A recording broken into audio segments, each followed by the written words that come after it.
todos brilla la luz de Dios. Esa luz resplandece cada vez que descubrimos al otro en Faro en la Noche. Bienvenidos.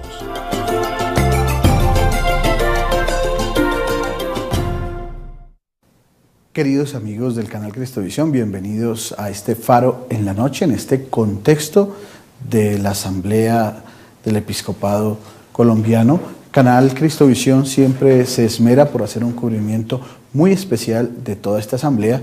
Nos unimos en oración, pero también fijamos nuestros ojos en esas reflexiones, en ese trabajo que todos nuestros obispos de Colombia realizan cada semestre cuando se reúnen en asamblea plenaria para compartir temas de fe, para orar y muchas cosas más.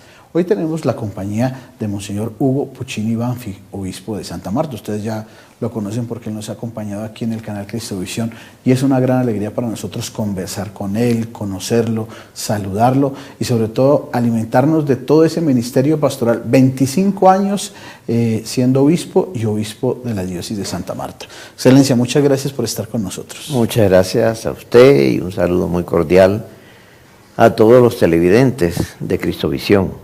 Ya no es la primera vez que me ven por aquí, por estas cámaras. Claro, nos acogió en Santa Marta, recuerdo alguna vez también, sí. Sí, muchas gracias, padre. 25 años de obispo, ¿cómo es esa experiencia, Excelencia?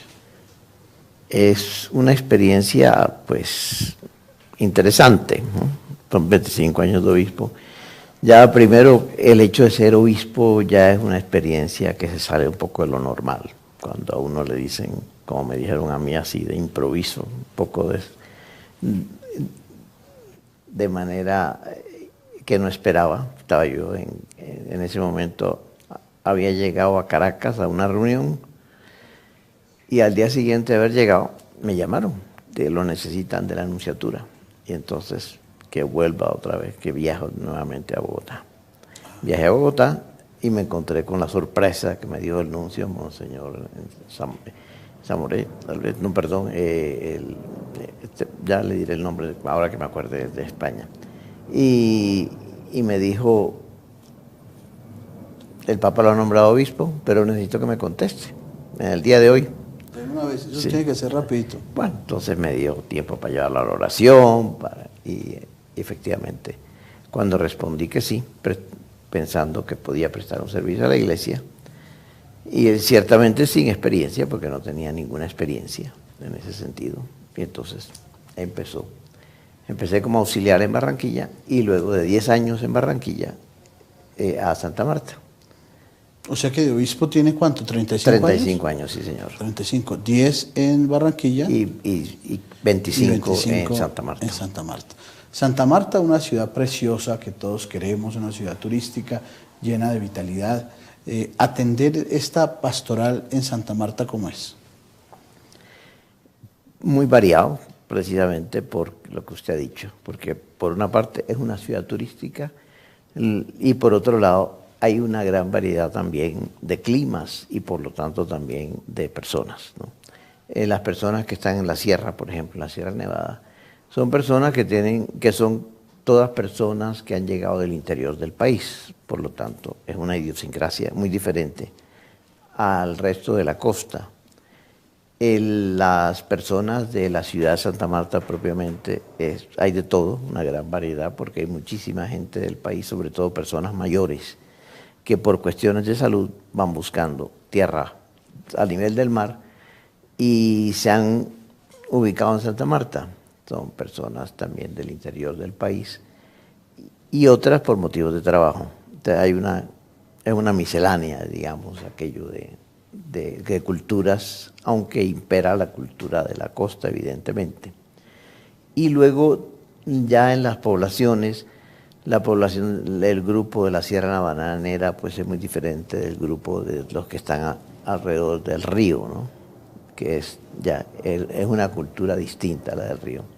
Y fuera de eso, los turistas que tienen una influencia muy marcada porque es una época del año que aunque es relativamente breve, sin embargo son varias épocas, porque ya Semana Santa se ha convertido también en una semana turística, aunque hay muchos que van y participan en todos los oficios religiosos de Semana Santa. Y el turismo pues requiere una pastoral especializada, que todavía nosotros no hemos elaborado suficientemente, pero que pienso que es un reto que tenemos, que hay que elaborarlo, porque el turismo es muy variado además, no es solamente, aunque la gran mayoría es turismo colombiano, sin embargo ha ido creciendo el turismo extranjero y hay un grupo más o menos fuerte de personas extranjeras y ese turismo es un turismo que no tiene una época determinada principalmente, sino que va variado, sí. Los medios de comunicación pusieron sus ojos en Santa Marta cuando empezaron a saber que se empezó a saber que se iba a construir hoteles cercanos a la Sierra Nevada, y eso generó toda una gran discusión. Supongo que en Santa Marta pues también es una discusión intensa. Sin duda alguna, sí, fue muy intensa, fue una discusión muy viva y todavía está vivo, pero parece ser que la cosa se ha detenido, sobre todo cuando se iba a construir ahí dentro de toda esta parte que siempre ha sido como una reserva, un parque natural, que es el Parque Tayrona. Ese parque obviamente es una reserva natural, hay poblaciones indígenas. La situación de construcción de ahí es más por una concepción religiosa que tienen los indígenas del sitio, porque es algo forestal, una reserva. No, yo pienso que cuando nos referimos al Parque Tayrona no es tanto indígena, porque realmente los indígenas ya de allá han desaparecido. Quedan unos restos, pero realmente indígenas ya no hay. Los indígenas están más hacia la sierra, más arriba. Entonces se dan los dos aspectos. En el aspecto de la reserva indígena, sí, allí se limitan las construcciones, evidentemente porque los indígenas quieren proteger su territorio y quieren proteger sus costumbres. Además, los indígenas que hay en esa zona son indígenas, los aruacos, los cogis, los huivas, son indígenas muy diferentes de los guayú, ¿no? Entonces, son más apegados a la tierra y más apegados a la naturaleza, ¿no? La naturaleza, la tierra es la madre tierra, la madre de ellos, para ellos es todo, ¿no? Entonces, este es un punto. Y el otro, el del Parque Tayrona propiamente, que es el que ha suscitado toda la polémica en los medios de comunicación, al querer hacer ahí un gran hotel, ese sí fue por ser una reserva natural y por ser pues una cosa que al fin y al cabo iba después en beneficio de un capital privado. Me imagino que la polémica fue principalmente económica. Estamos en Faro en la Noche conversando con Monseñor Hugo Puccini Banfi, obispo de Santa Marta. Ya volvemos. Ya regresamos con Faro en la Noche.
Seguimos con Faro en la Noche.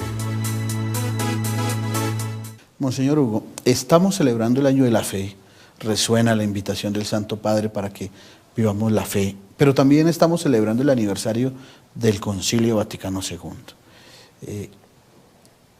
Aunque usted me dice no era todavía sacerdote cuando estaban en la celebración del concilio, sí ha seguido muy de cerca todo ese proceso en que la Iglesia ha pasado del concilio, de una iglesia a vivir la experiencia de iglesia de otra manera.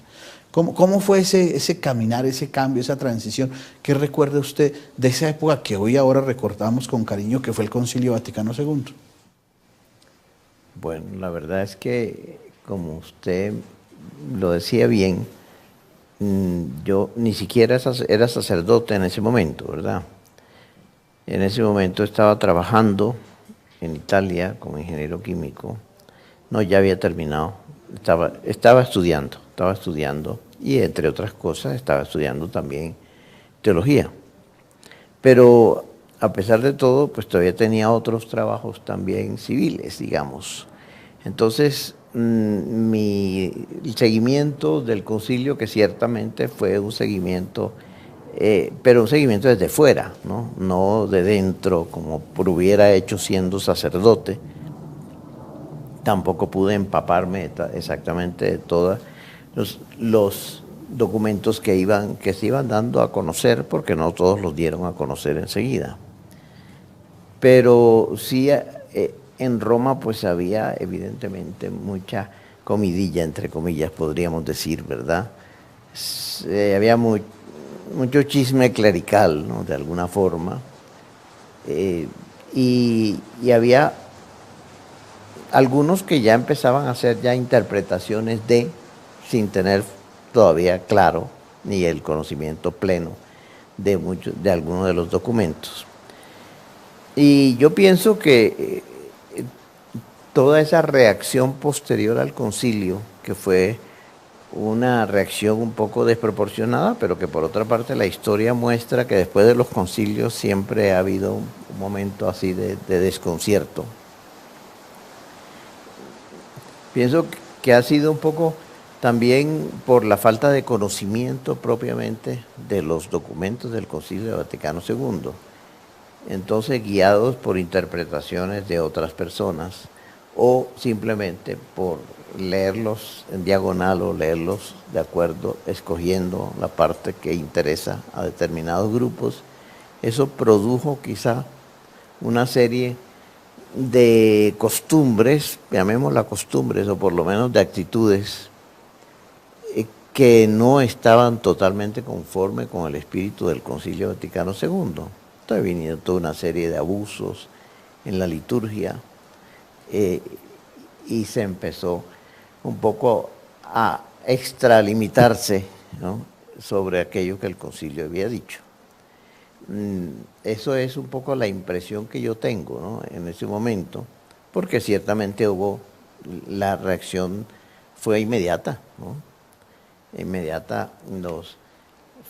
Se empezó a notar que los sacerdotes empezaban a quitarse los hábitos clericales, que en la liturgia había una gran libertad que ahora ya no asusta tanto, pero que en ese momento, al pasar de aquella liturgia pues muy estricta, por la liturgia me refiero por ejemplo a la de la Santa Misa, ¿verdad?, que era muy apegada muy ritualista, por decirlo de alguna forma, entonces llamaba mucho más la atención. Ya hoy en día no, porque bueno, ya con el espíritu del Concilio Vaticano II se le ha dado muchísimo mayor amplitud a la liturgia, ciertamente, se ha acercado mucho al pueblo, el pueblo tiene una mayor comprensión de ella, pero evidentemente es dentro de ciertos límites, ¿no? Hay una libertad sin alterar lo que es propiamente la esencia de la misa, que es el sacrificio y que es Cristo quien está allí presente. Uno diría, la gente recuerda, digamos, mucho el tema de la liturgia. El gran aporte del Concilio Vaticano II, ¿cuál fue, Excelencia? ¿Cuál considera que usted fue, ya viéndolo, ya haciendo una relectura después de 50 años, cuál fue el gran aporte? ¿Qué podemos decirle que digamos, hizo que la iglesia fuera diferente? ¿O cuál fue ese gran momento? Yo pienso que toda la eclesiología, toda la comprensión de la iglesia y sobre todo el pueblo de Dios que forma parte de la iglesia místico de Cristo. Evidentemente ya eso es todo, ya se conocía desde el punto de vista teológico, digamos. Ya San Pablo había hablado de eso, ¿no? Claro. Ya el mismo Juan habla claramente que el Padre nos hace hijos de Dios. Pero ya presentarlo de una forma ya más cercana para que el pueblo de alguna forma se sintiera verdaderamente iglesia. El hecho del sacerdocio común de los fieles, ¿no? Que ciertamente es distinto esencialmente del sacerdocio ministerial, pero tomar conciencia de que hay un sacerdocio común de los fieles y que los fieles participan de ese sacerdocio, es una cosa que estaba, y todavía pienso que en muchos aspectos todavía es en cierto modo desconocido, no desconocido teóricamente, sino que no tiene una influencia directa en la vida de los feligreses, pero en muchos sí los tiene. De hecho, toda la digamos, la parte en que la Iglesia da a conocer a los feligreses la acción del Espíritu Santo, ¿no? Eso suscita una novedad muy grande. Bueno, prácticamente la renovación carismática, que hoy tiene mucha fuerza en muchas partes, es precisamente también una consecuencia también de ello, ¿verdad? Entonces, todo esto, no hay duda alguna de que han surgido toda una serie de movimientos eclesiales, ¿no? De movimientos de comunidades con muchas espiritualidades, con una gran riqueza, y pienso que todo esto es consecuencia del Concilio Vaticano II. Hoy en día la gran riqueza de la Iglesia, me parece a mí, que son precisamente los laicos. En los laicos, en la medida en que van tomando conciencia de su papel de laicos dentro de la Iglesia Católica. Hoy en la Iglesia, todos, sin lugar a dudas, o por lo menos gran parte, está con el Concilio Vaticano II. La Iglesia, el Papa, ha anunciado mucho la fuerza del Concilio. Sin embargo, uno descubre que hay como cierta mentalidad en algunos movimientos laicales, en algunas experiencias de Iglesia, donde como que con recelo todavía ven el Concilio, o sea, como que son amigos de una liturgia como más preconciliar y como una participación del laico, no tanto como empleando su sacerdocio bautismal, sino más acentuando el sacerdocio litúrgico y la presidencia litúrgica. ¿Cómo ve eso usted, Excelencia? No, yo pienso que eso que usted dice es cierto que todavía hay grupos que están un poco aferrados. No sé, fuera pues del grupo que ya conocemos, que es más conocido y que siempre se ha declarado contrario a las innovaciones en lo litúrgico, como es el grupo de Lefebvre. Pero fuera de ese, hay manifestaciones, pero yo pienso que son manifestaciones que no tienen mucha fuerza y que algunas son por esnovismo, ¿no? Porque les gusta un poco lo antiguo, porque están apegados quizás a un recuerdo, a una reminiscencia de algo que le llamaba la atención, que era una liturgia como más impactante desde el punto de vista de, tal vez, del teatro, digamos, entre comillas. No quiero decir que la liturgia sea teatro, ¿me entiendes? Sino que podía impactar más. Hoy en día el sacerdote se presenta de forma mucho más sencilla y con menos aparato, podríamos decirlo. Esta pregunta es como para el obispo de la diócesis de Santa Marta. No me la atrevería a hacer tampoco a todo el mundo, pero hoy uno ve, es apreciable en los sacerdotes el hábito talar, y se invita a que usen el hábito talar, la sotana. Con sorpresa uno ve que hoy día casi los jóvenes que salieron, pues que se han formado ya posconciliares mucho tiempo atrás, gustan otra vez como de la sotana, ¿sí? A diferencia de otros. Obviamente en la iglesia se recomienda al sacerdote el hábito talar, la sotana, Pero es como curioso que los jóvenes como que quieran volver otra vez a esto cuando no tuvieron experiencia. Es cierto, sí. Pero usted que ese es como una reminiscencia, como un decir, esto nos da identidad o qué, o qué hay ahí. No lo sé, no lo sé, pero puede ser que busquen un poco la identidad, afianzar su identidad. De todas formas, la iglesia no exige el hábito talar, ¿no? Exige simplemente el distintivo sacerdotal, ¿no? Lo que pide es eso, que en todo momento pues, el sacerdote no oculte su identidad sacerdotal. Cosa que es muy conveniente porque si un sacerdote, yo pienso que todos hemos tenido la experiencia alguna vez. Eso me pasó en Roma, pero me ha pasado también en Colombia muchas veces con otros aspectos. Una vez fue en un bus, iba de sacerdote y yo llegaba donde terminaba la parada del bus, tenía que esperar ahí el bus. Y cuando yo llegué, pues todos se bajaron. Y el conductor me dijo que quería hablar conmigo un momento. Y terminó confesándose. Claro, si no me ve el sacerdote, evidentemente no me busca para confesarse. Entonces yo pienso que es importante que uno no oculte su condición sacerdotal porque podría estar siendo obstáculo a la gracia de Dios que está dispuesta a derramarse sobre muchas almas, ¿no? Pero lo del hábito talar en concreto, sí, yo también lo he notado, lo que usted dice, lo he notado sobre todo en seminaristas que están saliendo, en personas, en sacerdotes nuevos, que les gusta el hábito talar, quizás por eso, como un signo de identidad sacerdotal, con el entusiasmo, que se vea que son. ¿No? Una de las cosas bonitas del concilio fue como ese diálogo con el mundo, o sea, empezar a entablar diálogo con el mundo y descubrir, digamos, los signos de Dios en el mundo. Así es. También diríamos que en ese tema pues está inspirada la nueva evangelización, el año de la fe, todas estas cosas.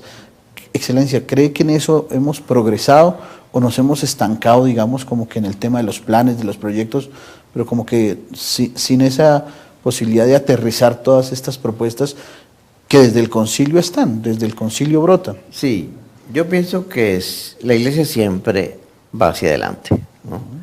O sea, aunque haya momentos de estancamiento, aunque haya momentos de represión, como las aguas, que a veces se represan un poco, pero luego siguen adelante con mayor ímpetu. Sin duda alguna que puede que haya habido momentos de esos, pero sin duda alguna que se va adelante. Ahora, en concreto, lo de los planes, sin duda hay una proliferación de planes, o sea, creo que planes, todo el mundo está dispuesto a tener planes y tiene planes, y sabe mucho de planes, ¿verdad? Pero nos recordaban en una de las reuniones, ahora en una de las conferencias que nos decían, en la conferencia episcopal, ahora en la reunión que tenemos, que realmente la iglesia ha salido adelante, y el Papa lo ha dicho muchas veces, ha salido adelante siempre la iglesia ha sido por los santos. Son los santos los que han ayudado a superar las crisis y los que han removido, digamos, otra vez la iglesia en estos momentos de dificultad y de quietud o de crisis. Entonces ahí aparecen estos santos que son sin planes probablemente, ¿verdad? Pero con una gran entrega a Dios, una entrega total. Usted me hablaba de los laicos. Cuando, eso sí, me tocó vivirlo a mí. En ese momento estaba en Roma y me tocó estar cerca del fundador del Opus Dei, hoy es San José María Escrivá. Sí. Y siempre él sí nos ayuda y dice, bueno, la doctrina de la iglesia es esta, ¿no? De aquí, esto es lo que nosotros tenemos que vivir, con gran libertad, pero y él con gran anticipación, porque eso sí fue con anticipación, ya empezó a hablarnos hace mucho de la importancia que tiene todo el laicado dentro de la iglesia, pero un laicado responsable, un laicado que busca la santidad en el ejercicio de su trabajo profesional, pero en el servicio a los demás, pero sobre todo por amor a Dios, evidentemente, en un ofrecimiento a Dios de todas sus acciones, de manera que toda la acción del hombre esté dirigida hacia Dios y por lo tanto también al servicio de los demás, con un cumplimiento fiel del deber de cada momento, decía él. Entonces, pues eso ha sido su predicación constante, ¿no? Y el laicado tiene que llegar a la santidad a través de lo que tiene entre manos, no metiéndose en una sacristía, sino precisamente cambiando la sociedad desde dentro, ese siendo sal que el Señor nos había dicho, y siendo levadura, que nos había puesto también el ejemplo de Jesucristo. Haremos una pausa y seguiremos conversando con Monseñor Hugo Puccini Banfi. Ya regresamos con Faro en la Noche.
Seguimos con Faro en la Noche. Monseñor, estamos en el año de la fe. Algo de la asamblea del episcopado se refiere a vivir este año de la fe. ¿Qué se ha dicho y qué invitaciones hay para vivir de una manera adecuada este año de la fe? Bueno, estamos comenzando la asamblea, ¿verdad? Y por lo tanto tenemos por delante todavía lo más importante, pero ciertamente, como usted me dice, el año de la fe es algo que está presente y que está latente ahí a lo largo de toda la asamblea, cuando se ha hablado del sínodo, ¿verdad?, de los obispos, donde estuvo unos representantes de la conferencia episcopal que estuvieron allá y que nos han informado precisamente que fue también sobre la nueva evangelización y sobre cómo se ha de interpretar una nueva evangelización, pero eso mejor es que se lo pregunte a ellos. En todo eso, allí lo que está presente siempre es la fe. Y cómo el Papa, la gran insistencia evidentemente es que aprovechemos este año de la fe. Yo creo que todos los feligreses, todos los televidentes están en esa onda porque lo han escuchado en todas las parroquias, ¿no? ¿Y cómo se aprovecha el año de la fe? Pues yo diría primero pidiéndolo, porque cuando aquel ciego se acerca al Señor y se da cuenta que necesita un empujón, le dice: Señor, auméntame la fe. Tenemos que pedirle al Señor que nos aumente la fe. Esa fe que necesitamos cada día, en muchos momentos del día, esa fe práctica, decían, que Cristo está vivo realmente, que Cristo no es un ser lejano. Pero además de eso hay que conocer más la verdad de la fe. Entonces ahí tenemos todo un trabajo que no será solamente de este año, aunque este año yo pienso que será el primer empujón. Pero conocer las verdades de la fe, conocer las verdades del credo, las verdades que la Iglesia nos va dando a través de los sacramentos, a través de los mandamientos. Hay tanta gente. Yo me sorprendí el otro día, se me acercó un señor y me dijo que es un laico, ¿no? ¿No? Bueno, a veces uno da por hecho muchas cosas y hay muchas personas que no conocen, ¿no? Entonces, yo pienso que no debemos limitarnos solamente a recibir, que es importante que recibamos, es importante tener el catecismo de la Iglesia Católica en cada hogar. Es un libro de consulta maravilloso. A medida que uno lo va manejando, se va dando cuenta de que realmente le abre muchos caminos, se resuelven muchas dudas acudiendo a él. Ahí hay muchas cosas que el catecismo nos puede enseñar. Pero además de tener el catecismo, yo creo que es importante también que todos nos constituyamos transmisores de esa fe, ¿no? A los hijos. Hoy que ya se transmiten tampoco los valores, ya no es como antes, ¿no? Antes quizás no, a lo mejor había menos conversaciones de pronto, pero en los hogares, si se rezaba el rosario, por decir alguna cosa, alguna costumbre, pues aquel hijo aprendía a rezar el rosario. Y ya eso le quedaba. Después se le olvidaba, pero después, con la edad, volvía otra vez a recordar que su mamá le decía aquella ejaculatoria o que su mamá le decía que acudiera a la Virgen o al Ángel de la Guarda, en fin. Son cosas que van quedando, ¿no? En el año de la fe uno pensaría, obviamente, como en dos tipos de personas. Los que están dentro de la iglesia, participan, como usted decía, en muchas cosas, pero que necesitarían como una actualización. Exacto. Porque de pronto se han quedado con un discurso, pero de memoria, pero como que sin reflexión. Y los que definitivamente tienen el título de católicos, pero no tienen ni idea ni nada. Así es. Estos dos tipos, ¿cómo atenderlos? Cada uno de esos dos tipos, miremos cómo se podrían atender. Los que están muy metidos en la iglesia y se las saben todas. Se las saben todas. Eso es complicado porque ya se las saben todas. ¿Cómo revitalizar? Bueno, eso hay que ponerlos a trabajar para que ayuden a evangelizar a los que no se las saben. Sería un tema importante. Yo creo que ese es un tema muy importante. Porque algunos como que se cierran, porque se las saben todas, entonces se cierran. Son muy exclusivos. Exactamente, entonces hay que abrirse a los demás, ¿no? Y conociendo a los documentos del Concilio Vaticano II, que son tan importantes, algunos documentos bien elegidos.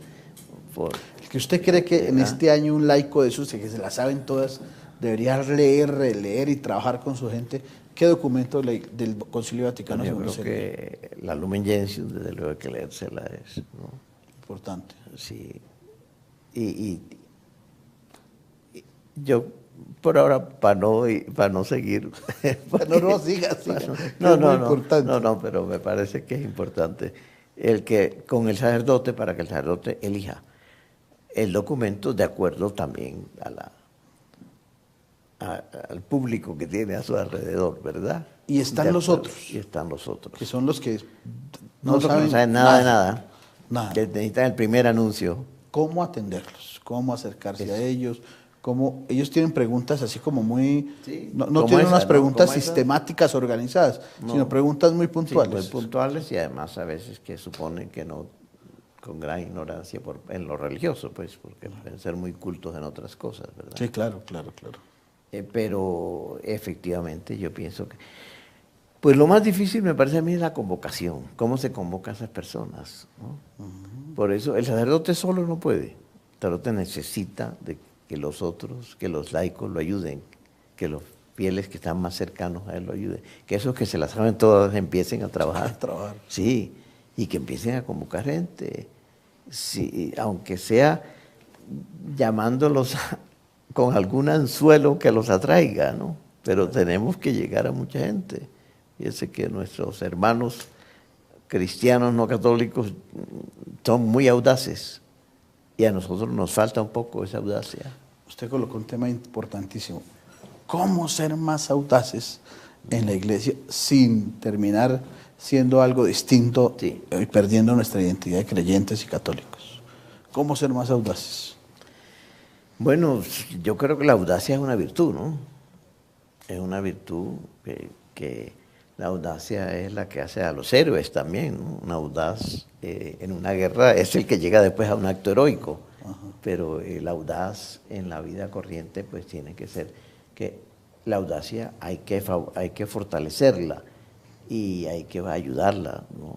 Como venciendo el temor, venciendo el miedo, venciendo la timidez y lanzarse a hablar. Pues a lo mejor no nos atrevemos a hablar, pero de pronto si empezamos poco a poco con el taxista, ¿no? Y yo tengo conocimiento de algunas personas, incluso aquí en Bogotá, una pareja muy querida, que siempre que se sube en el taxi, de alguna forma termina hablando de Dios con el taxista, aunque no sea católico, pero ya es una forma de evangelizar. ¿Por qué? Porque ellos lo llevan dentro. Entonces, cuando uno lleva dentro algo, quiere hablar de eso, que le gusta y que quiere. Cuando uno lleva dentro a Dios, pues lógicamente quiere hablar de Dios. Entonces yo pienso que el primer paso es llenarse uno de Dios para poder entregarlo a los demás. En este año de la fe, ¿hay algún trabajo o actividad que ustedes como diócesis de Santa Marta hayan optado, hayan decidido hacer? Bueno, hay varias actividades, ¿no? Hay varias actividades,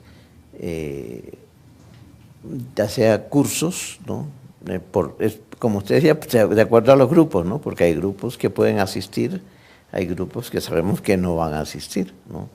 Entonces, la explicación del catecismo, por ejemplo, en muchas parroquias la están haciendo de distintas maneras.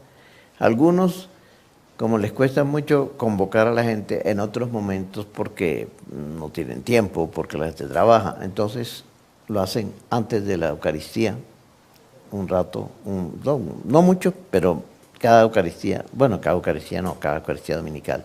Entonces van dando, hay unas píldoras, digamos, de algún documento del Concilio Vaticano II o de algún aspecto del catecismo, donde ven que los feligreses tienen. Esto se hace en muchas parroquias. En otras, los retiros espirituales fundamentalmente van a estar, pues lógicamente, dirigidos a ese tema, ¿no? Al tema de la fe. Y además vamos a hacer también algunas ya cosas más masivas, ¿no? Pues para despertar a la gente y para que la gente asista. Eso ya lo hacemos, ya aprovechando pues los momentos fuertes, ya sea en Cuaresma, en Semana Santa, la Pascua, en fin, en esos momentos en que habitualmente ya también hemos hecho siempre esas actividades con esa intención, pidiéndole al Señor sobre todo porque Él es el que hace las cosas, y al Espíritu Santo que sea Él el que encienda los corazones. Excelencia, pero muchas gracias por haber compartido con nosotros en este Faro en la Noche. Como siempre, conversar con ustedes es muy agradable y todos los cristovidentes pues aprenden también muchas cosas. Este canal es su casa. Muchas gracias Padre Ramón, a usted, y felicitaciones también a este canal porque está haciendo mucho bien en Colombia. Yo le agradezco mucho todo lo que están haciendo por la iglesia. Muchas gracias, Excelencia. A ustedes, queridos amigos, muchos temas para conversar en este año de la fe. Gracias por ver el mundo con los ojos de Jesús.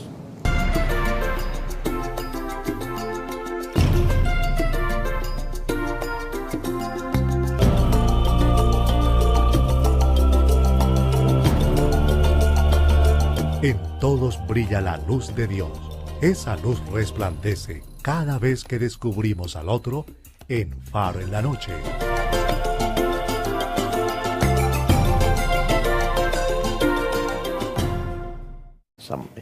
Zamoré, tal vez, no, perdón, ya le diré el nombre ahora que me acuerde, de España.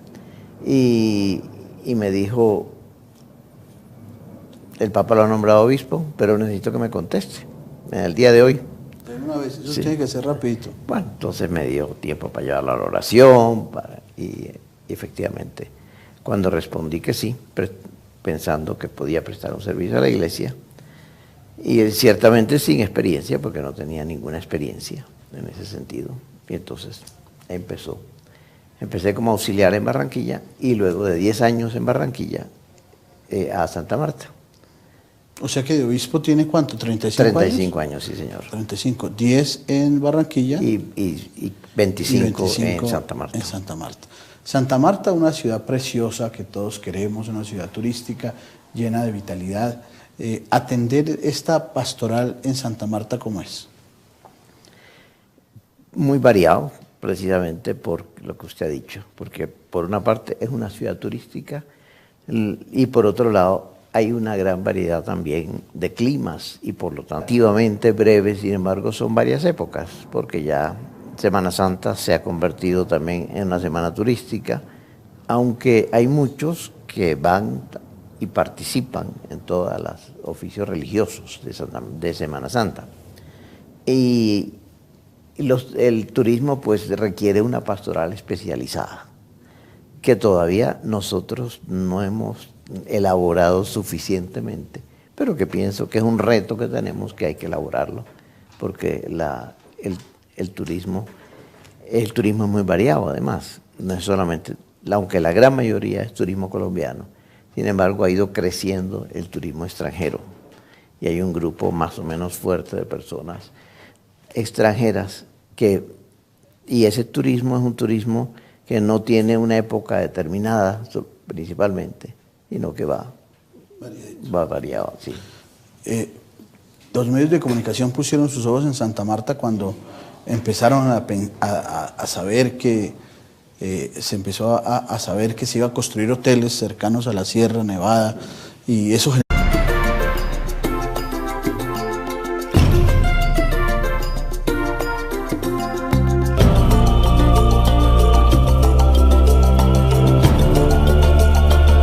En todos brilla la luz de Dios.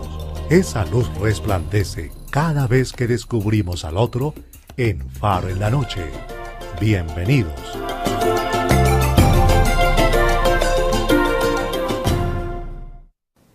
Queridos amigos del canal Cristovisión, bienvenidos a este Faro en la Noche, en este contexto de la Asamblea del Episcopado Colombiano. Canal Cristovisión siempre se esmera por hacer un cubrimiento muy especial de toda esta asamblea. Nos unimos en oración, pero también fijamos nuestros ojos en esas reflexiones, en ese trabajo que todos nuestros obispos de Colombia realizan cada semestre cuando se reúnen en asamblea plenaria para compartir temas de fe, para orar y muchas cosas más. Hoy tenemos la compañía de Monseñor Hugo Puccini Banfi, obispo de Santa Marta. Ustedes ya lo conocen porque él nos ha acompañado aquí en el canal Cristovisión y es una gran alegría para nosotros conversar con él, conocerlo, saludarlo. También de personas, ¿no? Las personas que están en la sierra, por ejemplo, en la Sierra Nevada, son personas que son todas personas que han llegado del interior del país, por lo tanto es una idiosincrasia muy diferente al resto de la costa. Las personas de la ciudad de Santa Marta propiamente, hay de todo, una gran variedad, porque hay muchísima gente del país, sobre todo personas mayores, que por cuestiones de salud van buscando tierra a nivel del mar y se han ubicado en Santa Marta. Son personas también del interior del país y otras por motivos de trabajo. Entonces es una miscelánea, digamos, aquello de culturas, aunque impera la cultura de la costa, evidentemente. Y luego, ya en las poblaciones, el grupo de la Sierra Bananera pues es muy diferente del grupo de los que están alrededor del río, ¿no? Que es una cultura distinta a la del río. Y fuera de eso, los turistas que tienen una influencia muy marcada porque es una época del año que aunque es relativa. Y sobre todo alimentarnos de todo ese ministerio pastoral, 25 años siendo obispo y obispo de la diócesis de Santa Marta. Excelencia, muchas gracias por estar con nosotros. Muchas gracias a usted y un saludo muy cordial a todos los televidentes de Cristovisión. Ya no es la primera vez que me ven por aquí, por estas cámaras. Claro, nos acogió en Santa Marta, recuerdo alguna vez también, sí. Sí, muchas gracias, padre. 25 años de obispo, ¿cómo es esa experiencia, Excelencia? Es una experiencia, pues, interesante, ¿no? Son 25 años de obispo. Ya primero, el hecho de ser obispo ya es una experiencia que se sale un poco de lo normal. Cuando a uno le dicen, como me dijeron a mí así, de improviso, un poco de manera que no esperaba. Estaba yo en ese momento, había llegado a Caracas a una reunión y al día siguiente de haber llegado me llamaron, que lo necesitan de la nunciatura y entonces que vuelva otra vez, que viajo nuevamente a Bogotá. Viajé a Bogotá y me encontré con la sorpresa que me dio el nuncio, Monseñor